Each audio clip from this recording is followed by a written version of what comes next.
can start to get the feeling as to why I'm so passionate about this, because it is incredible. When I was invited to perform at the Australian Ultimate Drummers Weekend, Frank Corniola organizes this event in Australia. They're going to have their 21st year coming up this year. So it's been an ongoing event. And I said to Frank, Frank, I've got something I want to do a little differently in 2009.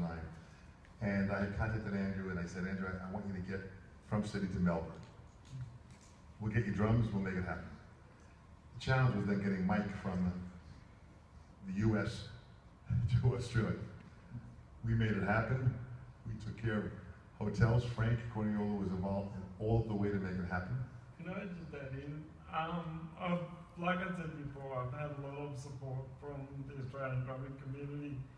I'm actually endorsed by Pearl, Zildjian, Big Perth and Remo, and that's a huge step for someone with a disability to be able to have so much support from companies like that. Absolutely. Yeah. Absolutely. Well, they believe in you. And I think that's what I want to do by giving them more exposure to allow people like yourself and these companies to see that there is a talent. The object is for us as an industry not to restrict talent. Our object is to empower talent. Talent has no judgment. Talent has no barriers. So with this here, we put together this show. I said, guys, come on stage. They had a carry in the back over the drums, and then Virgil did all these drums, so it's high with Tom, and they carry them over. We get them on the drums, the curtain opened up. I played first by myself, then I introduced the guys. When they came out and we played together, it was absolutely incredible. So with that, then they came out and they spoke. You can go to YouTube and type in NAMM, Familaro, Andrew, and Mike. There's actually some footage of that. So the point is that we had this going on. Andrew finally comes to the States, comes to my studio. I then, when I knew that Andrew was coming in, contacted David and Michael. David came in from Connecticut, Michael came in from Nashville. They came in, we met in my studio. I said, guys, there's something here. I'm feeling something globally. I don't know what it is, but we got to put our heads together. We put it together, and what I was always so impressed with is each of them, as I met them individually around the world, they have this can-do attitude. It doesn't matter what the challenge is, I can do it.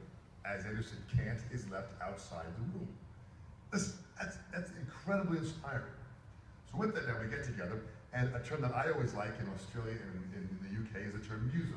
We put together candomusos.com, make it happen, and here we are now with this website that designed by Andrew, putting this together. The guys all helped out. We have a donation button that goes directly to our PayPal account. We're looking for support for people to involve us, because it is that kind of support that will put these musicians on the map. By doing this here, we put this out. How many, we call them family members. It costs nothing to join. It costs zero. You just gotta come on. We feature you with a site, video, audio, it's incredible. How many members do we have? We had 145 members from 18 countries across the globe. From 18 countries. Recently I had a guy from Japan, and one from Kenya, and one from Argentina. So it's not just the US and England. It is the globe. Yes, sir. When did this launch? This launch, as you'll see by the slideshow that Andrew had put together with Joe's girlfriend, Rami here, it was March of 2013. So it's been a little over a year. When you started the organization? When we started from day one. So in that short time, in about a little over a year's time, we have that many challenged musicians from around the world from 18 countries. When you go to the website, candomusos.com, be prepared to read these stories and be empowered. Any challenge you have in your life, you will remove from your life, because you'll hear how they still make things happen. So with this, we got together. Now, I've been coming to this NAMM show for many years. I meet this celebrity here in the course of time, traveling around in his, what do you call this? Well, we originally called it the hover drum kit, but I guess it's just kind of a rolling mobile drum set. Right on. Joe Hardy, an incredibly talented musician, had someone design this and put this together. It works really well. And with Joe being involved, then I said, guys, we got to get Joe involved with this here. So would you please give a wonderful round of applause for Joe Hardy here. You know, it's funny, when I was looking at this panel of we actually have 5 disabled drummers and 1 guitar player. It almost sounds like a joke. Kind of funny.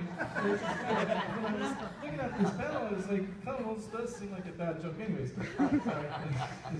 I don't know why I thought that. It's funny. But anyways, I'll share my story real quick. I was born this way. And as a young kid, you know, like these guys had said before, you know, what would make a guy with no legs want to play drums? And to be honest with you, it never really occurred to me that it would be a challenge until I started to play, and then it started to become kind of obvious that it was going to be tough, because how do I move my kit? How do I get my kit to gigs? You know, what do I do? And all those things are challenges that most drummers wouldn't even really consider. And, you know, but the bottom line is, if you want to do something and you want to play bad enough, you'll make it happen. And all of us up here have our different challenges, one way or another.